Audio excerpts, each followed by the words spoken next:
একজন সৌদি প্রবাসী কিছুদিন আগে আমার কাছে জানতে চেয়েছিলেন যে সৌদি আরবে তিনি যে ইনকাম করেন সেটা দিয়ে উনি বাংলাদেশে যে বিনিয়োগটা করেন সেটা টাকা বন্ডে বিনিয়োগ করলে ওনার জন্য বেশি লাভজনক হবে নাকি ডলার বা কোনো একটা ফরেন কারেন্সি বন্ডে বিনিয়োগ করলে সেটা ওনার জন্য বেশি লাভজনক হবে। তো প্রশ্নটা বেশ সুন্দর।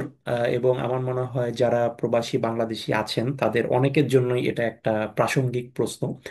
তো আমি আজকের ভিডিওতে এই বিষয়ে একটু বিস্তারিত আলোচনা করব যে যারা প্রবাসী বাংলাদেশিরা আছেন তাদের জন্য আসলে বাংলাদেশে টাকা বন্ড নাকি ডলার বন্ড কোথায় বিনিয়োগ করাটা বেশি লাভজনক হবে। আচ্ছা, এখন আহ, এটা আসলে সরাসরি কোনো আনসার নেই যে একজন প্রবাসী হিসেবে আপনার জন্য টাকা বন্ডে বেশি লাভজনক বা ডলার বন্ডে বেশি লাভজনক। এভাবে ডিরেক্ট কোনো ইয়েস নো আনসার এখানে নেই। এই জিনিসটা আসলে ডিপেন্ড করে আপনি যেই টাকাটা বিনিয়োগ করছেন, বিনিয়োগের পরে আপনি সেই বিনিয়োগের রিটার্ন এবং প্রিন্সিপাল অ্যামাউন্টটা আসলে কোথায় খরচ করতে চান সেইটার উপরে এটার আনসারটা ডিপেন্ড করে। লেটস সে আপনি যদি একজন সৌদি আরব প্রবাসী হয়ে থাকেন, তো আপনি আহ, বাংলাদেশের কোনো একটা বন্ডে ইনভেস্ট করলেন। লেটস আপনি 5 বছরের জন্য ইনভেস্ট করলেন, 5 বছর পরে সেটার রিটার্নটা আসলো বা সেটা ম্যাচিউরড হলো এবং প্রিন্সিপাল অ্যামাউন্টটা ফেরত পেলেন।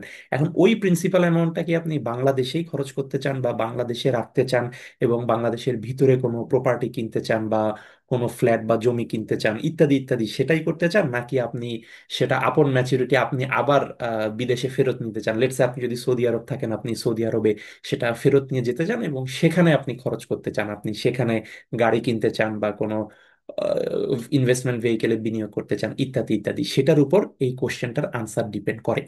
তো আমি ধরে নিচ্ছি যে লেটস আপনি একজন সৌদি প্রবাসী যদি হয়ে থাকেন, তো সেক্ষেত্রে আপনার টার্গেট হচ্ছে আপনি বাংলাদেশের কোনো একটা বন্ডে বিনিয়োগ করবেন এবং বিনিয়োগ শেষে এটার প্রিন্সিপাল অ্যামাউন্ট বা যেটা রিটার্ন আসবে আফটার ম্যাচিউরিটি সেটা আপনি বাংলাদেশের ভিতরেই খরচ করবেন। ভিতরেই আপনি সেটা দিয়ে গাড়ি কিনতে পারেন বা ফার্নিচার কিনতে পারেন বা কোনো জায়গায় বিনিয়োগ করতে পারেন, বাট সেটা উইদিন বাংলাদেশ।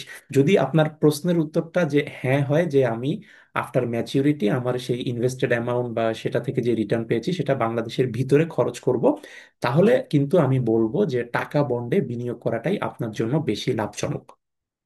আচ্ছা, আর এমন যদি হয় যে আপনার টার্গেট হচ্ছে বিনিয়োগ শেষে আফটার ম্যাচিউরিটি আপনি প্রিন্সিপাল অ্যামাউন্ট এবং সেটা রিটার্ন যেটা পেয়েছেন সেটা আপনি বিদেশে খরচ করবেন, বিদেশে ফেরত নিয়ে যাবেন, তাহলে আমি বলবো আপনার জন্য ডলার বন্ডে বিনিয়োগ করাটাই বেশি লাভজনক। আচ্ছা, তো এখন প্রশ্ন আসবে যে হয় কেন। আচ্ছা, কেনর উত্তর হচ্ছে যে দেখেন যে টাকা বন্ড যেগুলো আছে, লেটস আমি যদি আমাদের সঞ্চয়পত্রের কথা বলি সেগুলোতে এখন ইন্টারেস্ট রেট আছে লেটস অন অ্যান অ্যাভারেজ 11%। তো আপনি যদি সঞ্চয়পত্রের এই বন্ডের বিষয়টা বলেন যেটা টাকায় আর কি, টাকায় ইস্যু হয়, তো সেটা যে লেটস 3 মাস মেয়াদী সঞ্চয়পত্র আছে, 5 বছর মেয়াদী সঞ্চয়পত্র আছে, অন অ্যান অ্যাভারেজ আমি ধরে নিচ্ছি 11% এগুলো রিটার্ন পার ইয়ার। তো এখন আহ, এটার সাথে আমি যদি একটা ডলার বন্ডের কম্পেয়ার করি, লেটস সে জাতীয় সঞ্চয় দপ্তরের অধীনে যেমন ইউএস ডলার প্রিমিয়াম বন্ড বা ইউএস ডলার ইনভেস্টমেন্ট বন্ড বা ওয়েজ আর্নার ডেভেলপমেন্ট বন্ড এগুলো আছে। তো ওয়েজ আর্নার ডেভেলপমেন্ট বন্ডটা এক্সেপশনাল, ওটা রিটার্ন 12% দেয় 5 বছরের জন্য রাখলে। ওটা বাদ দিলে আমি যদি বলি ডলার ইনভেস্টমেন্ট বন্ড বা ডলার প্রিমিয়াম বন্ড যেটা আছে সেগুলোর রিটার্ন দেখবেন 3 বছরের জন্য রাখলে অন অ্যান অ্যাভারেজ আপনাকে 7% রিটার্ন দিচ্ছে, অথচ সঞ্চয়পত্রে আপনি পাচ্ছেন 11% রিটার্ন। তো এখন ধরে নেন যে আপনি আফটার ম্যাচিউরিটি আপনি টাকাটা বাংলাদেশে খরচ করবেন। তো এখন যদি সঞ্চয়পত্রে রাখেন আপনি 5 বছর ধরে 11% রিটার্ন পেয়ে তারপরে সুদ আসলে টাকাটা ফেরত পেয়ে আপনি বাংলাদেশের ভিতরে খরচ করলেন। এখন আপনি যদি অপোজিট ভাবে চিন্তা করেন, আপনি ডলার প্রিমিয়াম বা ডলার ইনভেস্টমেন্ট বন্ডে বিনিয়োগ করলেন, আপনি 7% রিটার্ন পেয়েছেন যেখানে সঞ্চয়পত্র থেকে পেতেন 11%। আপনি 3 বছর শেষে ওটার সুদ আসলে ফেরত পেয়ে সেটাকে আবার ডলার থেকে টাকায় কনভার্ট করতে হবে। যখনই কনভার্ট করছেন তখনই কিন্তু আপনার ওই এক্সচেঞ্জ রেটের কারণে কনভার্সন লস হচ্ছে। এটা হবেই এক্সচেঞ্জ রেটের কারণে, কারণ আপনি একবার ওটাকে ডলারে ওখানে ইনভেস্ট করছেন, এখন বাংলাদেশের ভিতরে খরচ করবেন ডলার থেকে টাকায় convert, convert money exchange rate, exchange rate money কিছুটা কনভার্সন লস আপনার হতে হবে। তো হওয়ার কারণে কিছুটা কিন্তু কমে যাচ্ছে। একে তো ইন্টারেস্ট রেট কম পেয়েছেন, ওখানে সঞ্চয়পত্রে 11% পেতেন, এখানে 7%। তার উপর আবার যখন কনভার্ট করছেন এক্সচেঞ্জ রেট জনিত একটা ক্ষতি আপনার হয়ে যাচ্ছে, কনভার্সন লস। তো তাহলে উইদিন বাংলাদেশ যখন আপনার টার্গেট, তখন কিন্তু আপনাকে কনভার্ট করতে হচ্ছে, আবার ইন্টারেস্ট রেটও কম পাচ্ছেন। কিন্তু উইদিন বাংলাদেশ আপনি যদি টাকায় করতেন ইন্টারেস্ট রেটও বেশি পাচ্ছেন, আবার কনভার্সনের কোনো ইস্যু এখানে নেই, কারণ সেটা তো অলরেডি টাকাতেই আছে। বাংলাদেশের ভিতরে খরচ করা মানেই তো আপনাকে টাকাতেই খরচ করতে হবে, সেটা তো আর আপনি ডলারে খরচ করতে পারবেন না।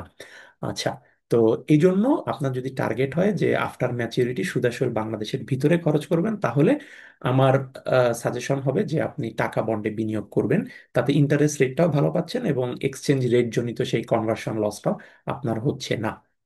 আবার আপনি ওয়েজ আর্নার ডেভেলপমেন্ট বন্ড যেটা বললাম 12% একটু বেশি দেয়, সেখানেও কিন্তু একই, যদিও ইন্টারেস্ট রেট একটু বেশি দিচ্ছে, কিন্তু এগেইন সেটাও কিন্তু ওই কনভার্সন লসে আপনাকে যেতে হচ্ছে। কাজেই সেটাও একটা বিষয়। আচ্ছা, আর আপনার যদি টার্গেট হয় যে বিনিয়োগ শেষে আফটার ম্যাচুরিটি সুদ আসলে আপনি বিদেশে নিয়ে খরচ করবেন, লেটস একজন সৌদি প্রবাসী যিনি বলেছেন, ওনার যদি টার্গেট হয় সৌদি আরবে উনি সেটা আবার রিপ্যাট্রিয়েট করে নেবেন, ফেরত নিয়ে খরচ করবেন, তাহলে আমি বলবো যে ঠিক আছে, তাহলে ডলার বন্ডে বিনিয়োগ করাটাই শ্রেয়। ডলার বন্ডে যদিও ইন্টারেস্ট রেট একটু কম দেয় টাকা বন্ডের তুলনায়, বাট এগেইন যেহেতু সেটা আপনি বিদেশে ফেরত নিবেন, সেহেতু ডলারেই থাক, আপনি ডলারে আবার ফেরত নিয়ে তখন বিদেশের ডলারে বা আপনার ওই দেশের, যদি সৌদি আরব হয় সৌদি দিরহামের কারেন্সিতে আপনি খরচ করতে পারছেন, যেহেতু ডলার গ্লোবালি রেকগনাইজড একটা কারেন্সি এবং বেশ শক্তিশালী একটা কারেন্সি। কাজেই সেখানে আপনার তেমন কোনো ক্ষতি হচ্ছে না, বরং দেশে যতদিন রাখছেন ওই 3 বছর আপনি 7% হারে ইন্টারেস্ট পাচ্ছেন, সেটাও আপনার প্রফিট। আবার রিপ্যাট্রিয়েশন করছে এবং সেক্ষেত্রে আপনার কোনো এক্সচেঞ্জ রেট জনিত কনভার্সন লস হচ্ছে না যখন আপনি বিদেশে ফেরত নিয়ে যাচ্ছেন ডলারে। তো সেই ক্ষেত্রে আপনার জন্য ডলার বন্ডে বিনিয়োগ করাটাই বেশি লাভজনক। বাট ইন জেনারেল আপনি দেখে থাকবেন টাকা বন্ড বা টাকার এফডিআর সবসময় কিন্তু হাইয়ার ইন্টারেস্ট রেট দেয় কম্পেয়ার টু ডলার বন্ড বা ডলারের এফডিআর।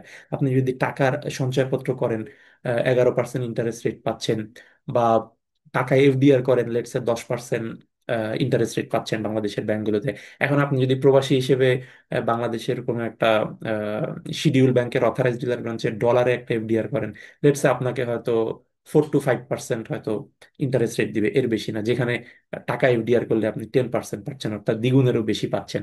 আবার আপনি যদি ডলার বন্ডে বিনিয়োগ করেন, যেটা ডলার প্রিমিয়াম বন্ড বা ইনভেস্টমেন্ট বন্ড, সেখানে লেটসে 7% দিচ্ছে, অথচ সঞ্চয়পত্রে 11% দিচ্ছে। কাজে ইন্টারেস্ট রেট অবশ্যই ডলার বন্ডে কম।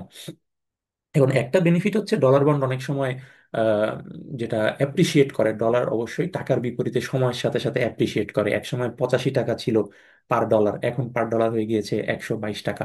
তো সময়ের সাথে সাথে অ্যাপ্রিসিয়েট করে বটে, কিন্তু তারপরও আপনি যদি লেটসে ডলারের এফডিআর আপনাকে 4% দেয়, টাকার এফডিআর 10% দেয়, এখন এভাবে রাখলেন আপনি 5 বছর, তো আপনি 4% 10% গ্যাপ থাকছে, কিন্তু হয়তো ওই সময়ের সাথে সাথে ওই $1 এগেনস্টে টাকার মানটা আরো বেড়ে যায়, বেড়ে যায়। ভালো কথা, তখন হয়তো যখন 5 বছর আগে ওটা 100 টাকা ছিল, এখন 122 টাকা হয়েছে, বা ভবিষ্যতে এভাবে ডলার অ্যাপ্রিসিয়েট করতে থাকে টাকার বিপরীতে, ইত্যাদি ইত্যাদি।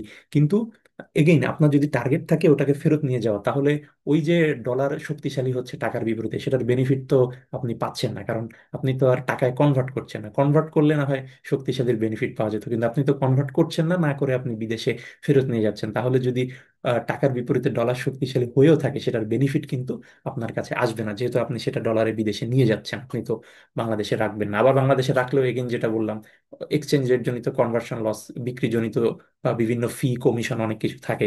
তো যার কারণে একটা আনসার হচ্ছে প্রবাসীদের ক্ষেত্রে, যে আপনি যদি বিনিয়োগ শেষে আফটার ম্যাচিউরিটি সুদাসল বাংলাদেশের ভিতরে খরচ করতে চান, গো ফর টাকা বন্ড বা টাকা এফডিআর। আর যদি বিদেশে ফেরত নিয়ে যেতে চান after maturity, then you go for dollar bond বা ডলার এফডিআর।